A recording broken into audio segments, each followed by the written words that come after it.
যাত্রাবাড়ী থানার হত্যা মামলায় সালমান এফ রহমান 3 দিনের রিমান্ডে। ইজতেমার মাঠে সংঘর্ষের ঘটনায় সাদ অনুসারী 23 জনের জামিন বহাল। হত্যা চেষ্টা মামলায় গ্রেফতারি পরোয়ানা জারির 1 দিনের মাথায় পরিমণির জামিন। ন্যায় বিচার পাওয়ার আশা ঢাকায় নায়িকার।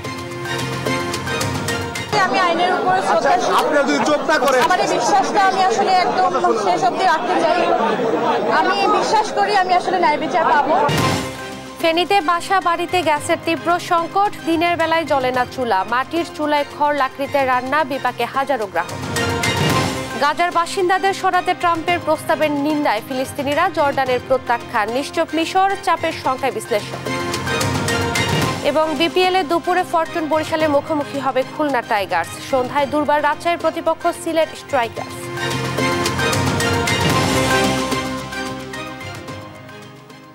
দেখছিলেন সংবাদ শিরোনাম, সঙ্গে আছি আমি ইশরাত জাহান মনি। এবারে বিস্তারিত। ঢাকা কলেজের শহীদ মিনারে 7 কলেজের উদ্ভূত পরিস্থিতি নিয়ে সংবাদ সম্মেলন করছে শিক্ষার্থীরা। সরাসরি চলে যাচ্ছে সেখানে। প্রশাসনকে ক্ষমা প্রার্থনা করতে হবে এবং প্রো ভিসি মামুন আহমেদকে পদত্যাগ করতে হবে। 2, ঢাকা কলেজ শিক্ষার্থী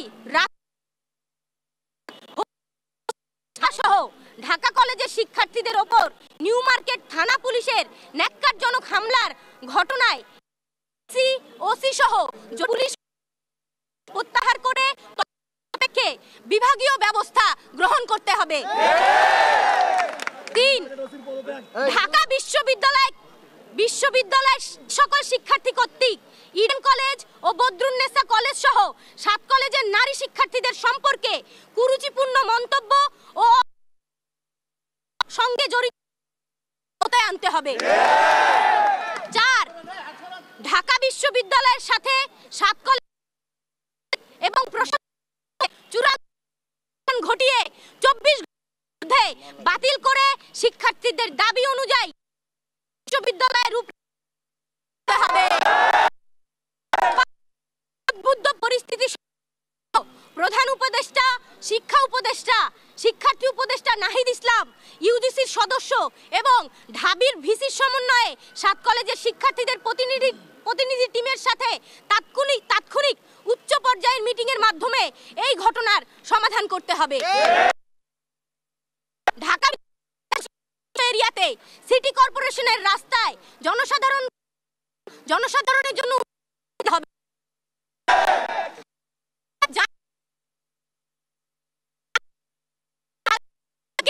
অধিভুক্ত হওয়ার পর থেকে বলেছে আমরা বারবার বলেছি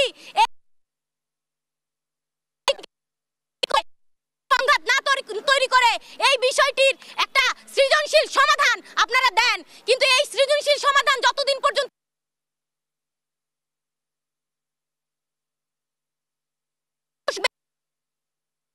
আমরা বলছি অতি সত্বর 7 কলেজের এই যে সংকট, সেই সংকটের সমাধান করতে হবে। আচ্ছা, আমি মোহাম্মদ সজিবউদ্দিন, ঢাকা কলেজ। আমাদের যে 24 ঘন্টা সময় দিয়েছে সেটা একটু আমরা সংশোধন করলাম, সেটা হচ্ছে 4 ঘন্টা হবে। 4 ঘন্টার ভিতরে বিকেল 4টার মধ্যে প্রবেশী মামুনকে পদত্যাগ করতে হবে। আর এই আমাদের ঢাকা কলেজের শিক্ষার্থী যেভাবে নির্মম আওয়ামী লীগের আমলে পুলিশ যেভাবে হামলা করত, ঠিক সেম কায়দায় হামলা হয়েছে। আগামী 4 ঘন্টার ভিতরে এই হামলাকারীদেরকে শনাক্ত করে বিচারের আওতায় আনতে হবে। যদি না নেয় 4 ঘন্টা পরে Dhaka college, Titumir college, 7 college সহ আমরা কঠোর কর্মসূচি দিতে বাধ্য হব। 4 ঘন্টার আলটিমেটামে আমাদের যে 6 দফা আছে, এই 6 দফা হচ্ছে বাস্তবায়ন করতে হবে। যদি না করে তাহলে আমরা 4 ঘন্টা পরে আমরা কঠিন কর্মসূচির দিকে যাব।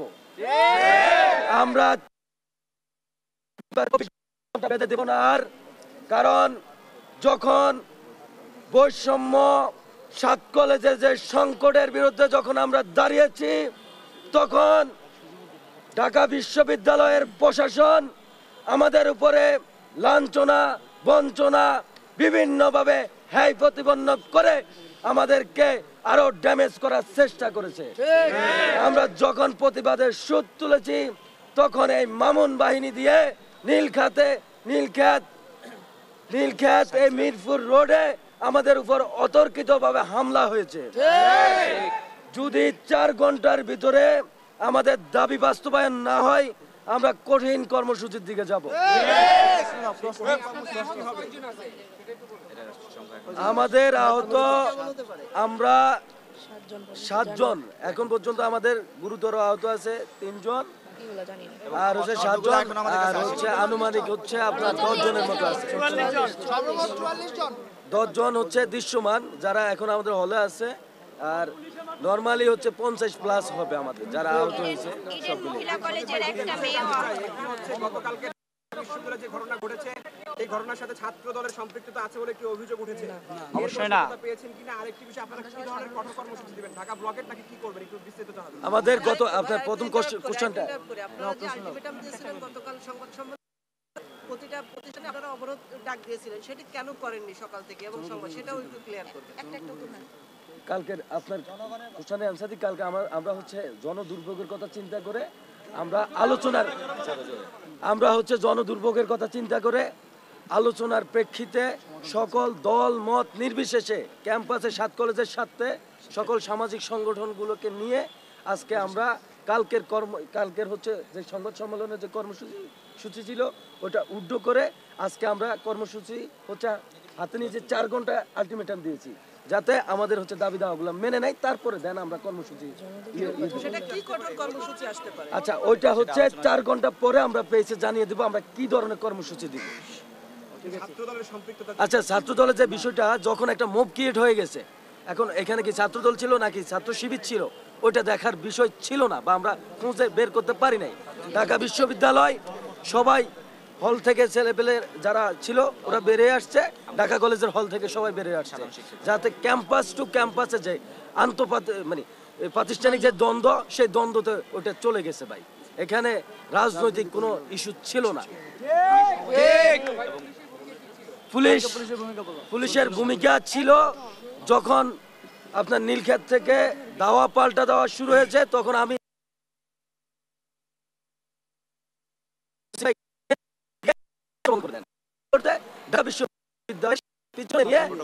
প্রটোকল দিয়ে আমাদের উপর ঢাকা কলেজের শহীদ মিনারে 7 কলেজের উদ্ভূত পরিস্থিতি নিয়ে সংবাদ সম্মেলন করছে শিক্ষার্থীরা। আমরা সরাসরি ছিলাম সেখানে। রোববার রাতভর ঢাকা বিশ্ববিদ্যালয় ও 7 কলেজের শিক্ষার্থীদের মধ্যে দফায় দফায় চলে ধাওয়া পাল্টা ধাওয়া। পরিস্থিতি নিয়ন্ত্রণে টিয়ার শেল ও সাউন্ড গ্রেনেড নিক্ষেপ করে পুলিশ। মোতায়েন করা হয় 4 প্লাটুন বিজিবি। সংঘর্ষে অন্তত 8 জন আহত হয়েছেন। এমন পরিস্থিতিতে সোমবার ক্লাস পরীক্ষা স্থগিতের ঘোষণা দিয়েছেন ঢাকা বিশ্ববিদ্যালয় প্রশাসন। এদিকে সকালে নিজ নিজ কলেজের সামনে সড়ক অবরোধের ঘোষণা দিয়েছেন 7 কলেজের শিক্ষার্থীরা। AHM হিমেলের প্রতিবেদন। রোববার রাত 11:30 হঠাৎই ঢাকা বিশ্ববিদ্যালয় ও 7 কলেজের শিক্ষার্থীরা জড়িয়ে পড়েন সংঘর্ষে। শুরু হয় ধাওয়া পাল্টা ধাওয়া, চলে রাত 2টা পর্যন্ত। রাত 10:30টার দিকে 7 কলেজের শিক্ষার্থীদের কাছে উপাচার্য অধ্যাপক মামুন আহমেদের ক্ষমা চাওয়ার দাবিতে প্রবেশের চেষ্টা করেন 7 কলেজের শিক্ষার্থীরা। এ সময় ক্যাম্পাসে প্রবেশের বাধা দিয়ে ধাওয়া দেয় ঢাকা বিশ্ববিদ্যালয়ের শিক্ষার্থীরা। এরপরই কয়েক দফায় চলে দুপক্ষের ধাওয়া পাল্টা ধাওয়া। এতে আহত হন বেশ কয়েকজন। এই কর্মসূচি দেওয়ার আগে চিন্তা করা উচিত ছিল যে একটা প্রতিষ্ঠানের ভিতরে, ঢাকা বিশ্ববিদ্যালয়ের মতো প্রতিষ্ঠানের ভিতরে ঢুকার সাহস করে কিভাবে তারা করতেছে। তারপর আমাদের স্টুডেন্টগুলাও বারবার ওখানে অ্যাটাক করতেছে। আসলে এই অবস্থা চলতেছে, আমরা চেষ্টা করতেছি এটাকে নিয়ন্ত্রণ করার জন্য। আমাদের সাথে অন্যায় হচ্ছে বিদায় আমরা পড়াশোনা ছেড়ে এখানে নামছি। শিক্ষার্থীদের ছত্রভঙ্গ করতে টিয়ারশেল ও সাউন্ড গ্রেনেড ছোড়েন পুলিশ।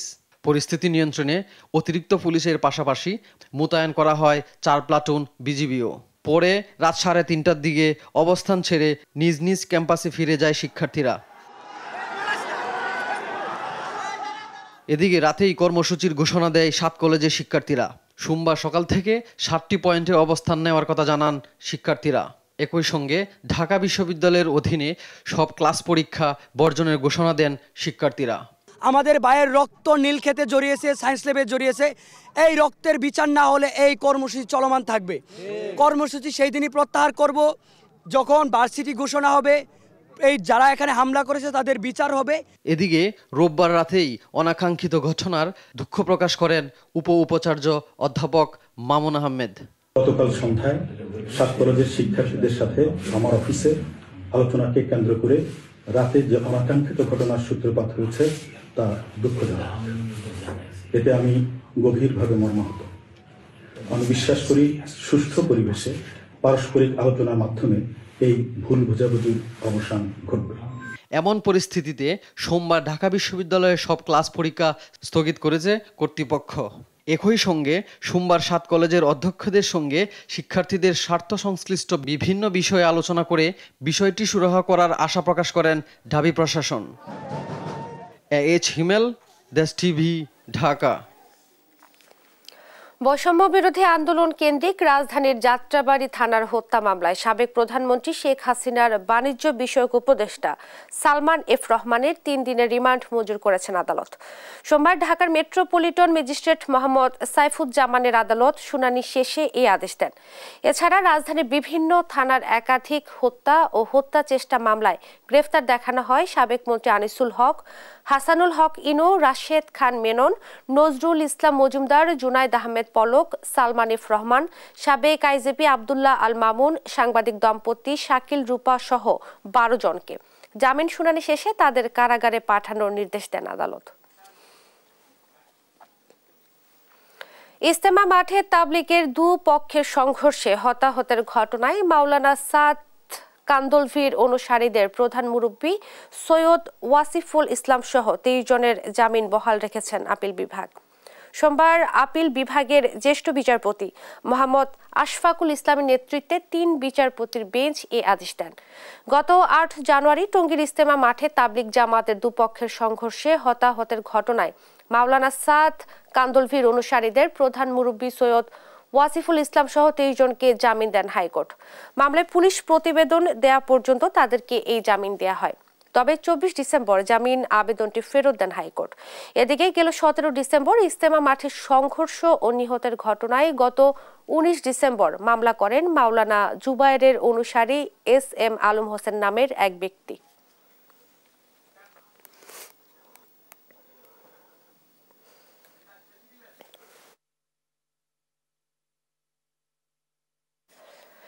ব্যবসায়ী নাসির উদ্দিন মাহমুদের করা হত্যা চেষ্টা মামলায় গ্রেফতারি পরোয়ানা জারির একদিনের মাথায় জামিন পেলেন নায়িকা পরিমণি। এদিন আত্মসমর্পণ করে জামিন চাইলে আদালত তার জামিন মঞ্জুর করেন। সকালে ঢাকার চিফ জুডিশিয়াল ম্যাজিস্ট্রেট আদালতে এ আদেশ দেন। তার পক্ষে অ্যাডভোকেট নীলাঞ্জনা রিফাত সুরভি জামিন চেয়ে আবেদন করেন।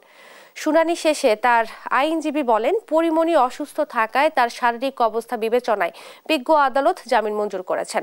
এ সময় পরিমণি বলেন, তার আদালতের উপর পূর্ণ আস্থা আছে, ন্যায় বিচার পাবার আশা প্রকাশ করেন তিনি।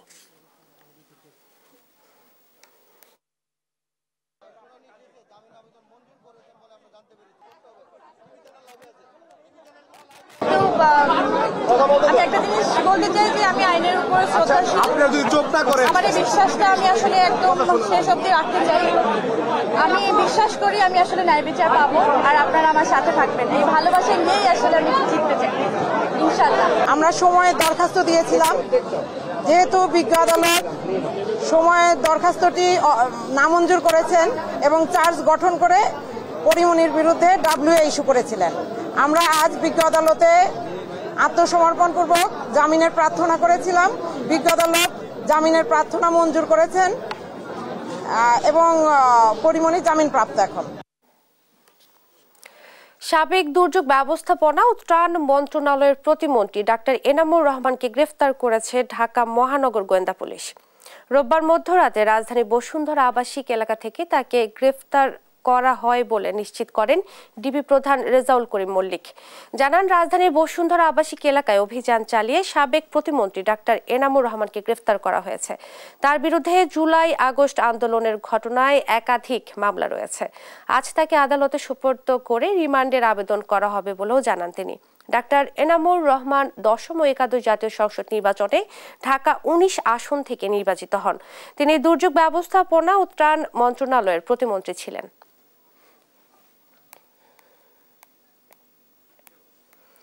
খানাখন্দে বেহাল দশা। লালমনিরহাটের তিস্তা বুড়িমারি মহাসড়কের মহেন্দ্রনগর মোস্তাফি অংশের অধিকাংশ জায়গায় উপরিভাগ সরে সৃষ্টি হয়েছে ছোট বড় গর্তের। এতে ঝুঁকি নিয়ে চলছে বুড়িমারি স্থলবন্দর থেকে আসা 8 শতাধিক ভারী ট্রাক সহ ছোট বড় যানবাহন। পথচারী, যানবাহন চালক ও স্থানীয়রা বলছেন, কিছুদিন পরপর সড়কের সংস্কার করলেও তা দীর্ঘস্থায়ী হয় না। লালমনিরহাট থেকে জামাল বাচ্চার প্রতিবেদনে বিস্তারিত। লালমনিরহাটের বুড়িমারি তিস্তা মহাসড়ক, যার প্রশস্ততা মাত্র 18 ফুট, বর্তমানে বেহাল অবস্থা রয়েছে সড়কটি। 8 বছর আগে মহেন্দ্রনগর থেকে মোস্তফি পর্যন্ত 7 কিলোমিটার অংশ এলজিডি থেকে সড়ক ও জনপদ বিভাগে হস্তান্তর হয়। এরপর থেকে প্রতি বছর এই অংশে সংস্কারে কোটি কোটি টাকা খরচ হলেও সড়কের প্রশস্ততা বাড়ানো হয়নি। সড়কের বেশিরভাগ অংশে পাথর, পিচ উঠে গিয়ে ছোট বড় গর্ত তৈরি হয়েছে, যা দুর্ঘটনার কারণ। এই সড়ক দিয়ে ভারী ট্রাক সহ ছোট বড় সব ধরনের যানবাহন ঝুঁকি নিয়ে চলছে। স্থানীয় বাসিন্দা ও চালকরা বলছেন, সড়কের মান ভালো না হওয়ায় সংস্কারের পরও সড়ক দ্রুত পূর্বের অবস্থায় ফিরে যায়। তারা সড়কের প্রশস্ততা বৃদ্ধি ও মানসম্মত সংস্কারের দাবি জানাচ্ছেন। সুযোগও নাই, রাস্তার পাশে কোনো এক্সট্রা কোনো রাস্তাও নাই। আর রাস্তাটা আমার মনে হয় যে আসলে এই যে বললো ডিজিটাল বাংলাদেশ, আমার মনে হয় সর্বনিম্ন যদি কোয়ালিটি হয় বাংলাদেশের এই লালমনিরহাট জেলার এই রাস্তাটাই শুধু নিম্ন মানের এখনো পর্যন্ত আছে। এই রাস্তা ভেঙে চুরে দেখা যাচ্ছে, আবারও এই মাল সামরা দিয়ে আবারও দেখা গেছে এগুলা দিয়ে রাস্তা সেরে দিয়ে দেয়। আজকে কি 2 দিন আগে আমার টিউবের মাথা ভাঙলো, অ্যাক্সেল ভাঙলো, 60,000 টাকা লাগছে। তবে সড়ক সংস্কারে উদ্যোগ রয়েছে, শীঘ্রই ঠিকাদার নিয়োগ করা হবে বলে জানান এই কর্মকর্তা। ওখানে একটা ডিজিট পেমেন্ট ওয়ার্ক হয়েছে 49 লাখ টাকা, আর আমার বিভাগীয়ভাবে রুটিন মেইনটেন্যান্সের কাজ হয়েছে, এটি আমার তথ্য আছে। আর সড়ক ও জনপদ বিভাগের নির্বাহী প্রকৌশলী জানিয়েছেন, সড়কটির সংস্কার কাজ সড়ক ও জনপদ বিভাগের বিভাগীয় কাজ হিসেবে চলমান রয়েছে। সম্প্রতি এই কাজের পিএমপির আওতায় এটা টেন্ডার হয়েছে এবং ইভলিউশনে অনুমোদনের প্রক্রিয়াধীন রয়েছে। প্রতি বছর কোটি কোটি টাকা ব্যয় হলেও সড়ক সংস্কারের মান নিয়ে প্রশ্ন উঠছে। সড়কের প্রশস্ততা বাড়ানোর পাশাপাশি টেকসই সংস্কারে সরকারের নজরদারি দেখতে চান স্থানীয়রা। জামাল বাদশা, দেশ টিভি, লালমনিরহাট। ফেনীতে দীর্ঘদিন দিনের বেলা গ্যাস না থাকায় চরম ভোগান্তির শিকার হচ্ছেন আবাসিক গ্রাহকরা। মাটি ও ইটের চুলা বানিয়ে খড় লাকড়ি জ্বালিয়ে রান্নাবান্না করতে হচ্ছে বাসিন্দাদের। এমন পরিস্থিতিতে কর্তৃপক্ষের নজরদারি না থাকাকেই দুষছেন ভুক্তভোগীরা। তবে সংকট সমাধানে কাজ করার কথা জানায় বাখরাবাদ গ্যাস ডিস্ট্রিবিউশন কোম্পানির কর্মকর্তারা। ফেনী থেকে সহকর্মী তোফায়েল আহমেদ নিলয়ের পাঠানো প্রতিবেদন জানাচ্ছেন টুম্পা আফরোজ। গ্যাসের সংযোগ রয়েছে, কিন্তু দিনের বেলায় জ্বলছে না চুলা। এমন গ্যাস সংকটে দীর্ঘদিন ধরে দুর্ভোগে ফেনীর মানুষ। ফেনী শহরের দাউদপুর চৌধুরী বাড়ি, আরামবাগ, মাস্টারপাড়া, কদলগাজী রোড, রামপুর এলাকা সহ পুরো জেলাতে গত 5 বছর ধরে দিনের বেশিরভাগ সময় চাহিদা মতো গ্যাস পাচ্ছেন না বাসিন্দারা। প্রতি বছর এসব এলাকায় গ্যাসের সমস্যা হলেও বর্তমানে তা অসহনীয় পর্যায়ে। সকাল 6টা থেকে রাত 12টা পর্যন্ত গ্যাস না থাকায় গৃহিণীদের গভীর রাতে রান্না করতে হয়। বিকল্প হিসেবে কিনতে হচ্ছে এলপি গ্যাস সিলিন্ডার কিংবা বৈদ্যুতিক চুলা। বহুতল ভবন ও দালান ঘরের বাসিন্দাদের অনেকেই মাটি ও ইটের চুলা বানিয়ে খড় লাকড়ি ব্যবহার করে রান্না করছেন। নিয়মিত বিল পরিশোধ করেও লাইনের গ্যাস না পাওয়ায় এলাকার মানুষ। লাকড়ি চুলো আছে, সিলিন্ডার আছে, গ্যাসের পয়সা দিয়ে সিলিন্ডার পয়সা দিয়ে লাকড়িও ব্যবহার করি। বাবা আন্ডাই কষ্ট করি, ছোট বাচ্চারা চলে স্কুলে যাইতে অনেক সমস্যা। একখানা সকালবেলায় টিফিন দিতে হয় না, কিছু দিতে হয় না। রান্না করে খেতে পাচ্ছি না, সবার পক্ষে তো আর সিলিন্ডার ইউজ করা সম্ভব না। মাটির চুলায় রান্না করতে হয় আমাদেরকে। মাস শেষে আপনার গ্যাসের বিলও দেওয়া লাগতেছে, ওদিকে আপনার মনে করেন সিলিন্ডার গ্যাসও নিতে হচ্ছে, আমরা সাফারিং আর কি। সকালে নাস্তা না খেয়ে বাচ্চারা যায় স্কুলে, গত বছরের থেকেও কমপ্লেইন তো দিতেছে, কমপ্লেইন তো কোনো লাভ নাই। মানে ফজরের নামাজে 2 ঘন্টা আগে উঠে ফাঁক করি, ফজরের নামাজ শেষে গ্যাস আর থাকে না। নিরবিচ্ছিন্ন গ্যাস সরবরাহ নিশ্চিতে প্রকল্পপত্র পাঠানো হয়েছে জানিয়ে এরই মধ্যে সংকট কিছুটা কেটেছে বলে দাবি করেন এই কর্মকর্তা। গ্যাস উত্তরণে সংকট উত্তরণে আমরা কাজ করতেছি। 10 PSI চাপ মানে উন্নতি ঘটানো হয়েছে, যে কারণে ফেনী অনেক অঞ্চলে কিন্তু গ্যাসের চাপ আগের চেয়ে বৃদ্ধি পেয়েছে বলে আমাদের কাছে খবর আছে। দ্রুত গ্যাস সংকট নিরসনে ব্যবস্থা নেয়ার দাবি ফেনীবাসীর। নিউজ ডেস্ক, দেশ টিভি। নাটোরের নলডাঙ্গায় মোটরসাইকেল নিয়ন্ত্রণ হারিয়ে 2 স্কুল শিক্ষার্থী নিহত হয়েছে।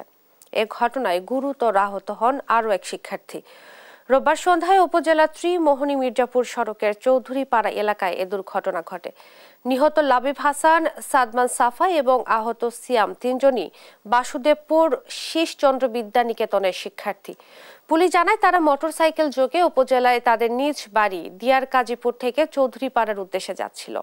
পরে চৌধুরীপাড়ায় মোটরসাইকেলটি রাস্তার পাশে এক বাড়ির পাকা দেয়ালের সাথে ধাক্কা লেগে 3 জনই গুরুতর আহত হন। পরে খবর পেয়ে ফায়ার সার্ভিস কর্মীরা তাদের উদ্ধার করে সদর হাসপাতালে ভর্তি করলে কর্তব্যরত চিকিৎসক শানকে মৃত ঘোষণা করে।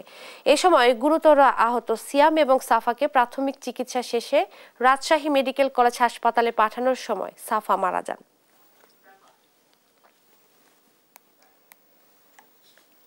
খুলনা বিভাগীয় ট্যাঙ্ক লরি শ্রমিক ইউনিয়নের সাধারণ সম্পাদক আলী আজিমের গ্রেফতারের প্রতিবাদে দ্বিতীয় দিনের মতো কর্মবিরতি পালন করছেন শ্রমিকরা। সোমবার সকালে খালিশপুরে অবস্থিত শ্রমিক ইউনিয়নের কার্যালয়ের সামনে অবস্থান নিয়ে ডিপো থেকে জ্বালানি তেল উত্তোলন বন্ধ রাখেন আন্দোলনকারীরা। কর্মবিরতির ফলে খুলনা বিভাগের 16 জেলায় বন্ধ হয়ে গেছে জ্বালানি তেল সরবরাহ। যতক্ষণ পর্যন্ত তাকে মুক্তি দেয়া না হবে ততক্ষণ কর্মবিরতি চলবে বলে জানিয়েছেন শ্রমিক নেতারা। এর আগে গেল রোববার দুপুরে আলী আজিমকে ডিবি পুলিশ আটক করে এবং পরে তাকে খালিশপুর থানায় হস্তান্তর করা হয়।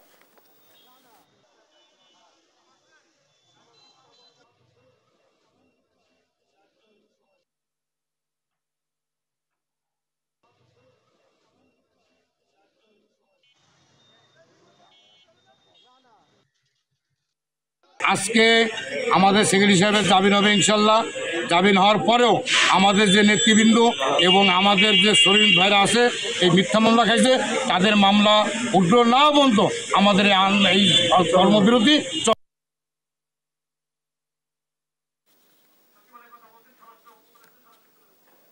সচিবালয়ে কথা বলছেন স্বরাষ্ট্র উপদেষ্টা। আমরা সরাসরি চলে যাচ্ছি সেখানে।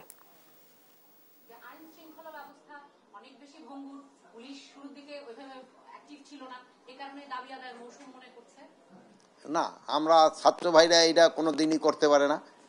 তারা দেশের জন্য ভাবে এবং তারা দেশের জন্যই কাজ করে এবং তারা এই জিনিসটা হয়তো 2-1টা ক্ষেত্রে হয়, কিন্তু তারা যেই ছাত্ররা যেই সময় যেই কাজই করছে তারা কিন্তু পজিটিভটাই করে, তারা কিন্তু নেগেটিভ কোনো কাজ করে না।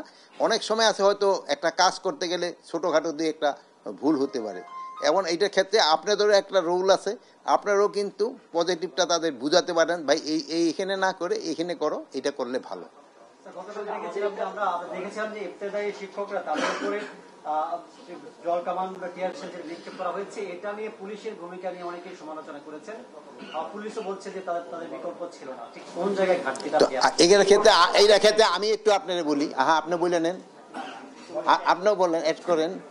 যেটা হচ্ছে পরবর্তী হচ্ছে 7 কলেজ এবং ঢাকা বিশ্ববিদ্যালয়ের যে সংঘর্ষ হয়েছে, এখানে দেখলাম যে পুলিশ পরিস্থিতি নিয়ন্ত্রণ করবে, এটাই স্বাভাবিক, সেটা একটা সহনশীল প্রক্রিয়া। কিন্তু দেখলাম যে ঢাকা কলেজের একজন শিক্ষার্থীকে সে পরিচিত হওয়ার পরও যখন সে নিয়ন্ত্রণ করতে গেছিল, তাদেরকে কিন্তু তাদের কেরোপাতে তার প্রতি হচ্ছে আঘাত করা হয়েছে। সেটা বলা যায় এক ধরনের মৃত্যুর সজ্জায়। পুলিশ যে আক্রমণ করে লাঠিচার্জ করবে, সেটা একটা যেটা আমরা মাইনে লাঠিচার্জ করে, কিন্তু পুলিশের যখন লাঠিচার্জ করে তখন কিন্তু তারা আসলে হুঁশ থাকে না, তাকে মাথায় মারতেছে নাকি চোখে মারতেছে। এই বিষয়ে তাদেরকে নিয়ন্ত্রণ করতে গেলে বেশি কোনো দিক নির্দেশনা আপনারা দিবেন কিনা, আসলে লাঠিচার্জ করা যাবে। আমরা যে সব জায়গায় এলোপাতারি ভাবে তারা এই কাজ করে, এই যে ধরেন আপনারাও কিন্তু আপনাদের সবসময় দিক নির্দেশনা দিই, এখানে আপনারা আস্তে আস্তে ঢোকেন, কিন্তু আপনারা এখানে ঢুকানোর সময় দেখবেন যে আমি আগেই বলি গ্লাসগুলি সরাই রাখাও, যে আপনারই ভেঙে ফেলেন। আপনার মতো এত সেন্সেবল লোক যারা সমাজকে সচেতন করতেছেন তারা কিন্তু এই 5 মিনিটের জন্য এটা করে ফেলেন। আর এটা ছাত্রদের ক্ষেত্রে ধরেন, পুলিশের ক্ষেত্রে ওই পরিস্থিতিতে এটা হয়ে যায় অনেক সময়, বাট তাদের ক্ষেত্রে আমরা সব সময় বলি যে এটা পেশেন্ট এবং ধৈর্যের সাথে এটা মোকাবেলা করেন, সচিবালয়ে কথা বলছিলেন স্বরাষ্ট্র উপদেষ্টা, আমরা সরাসরি ছিলাম সেখানে।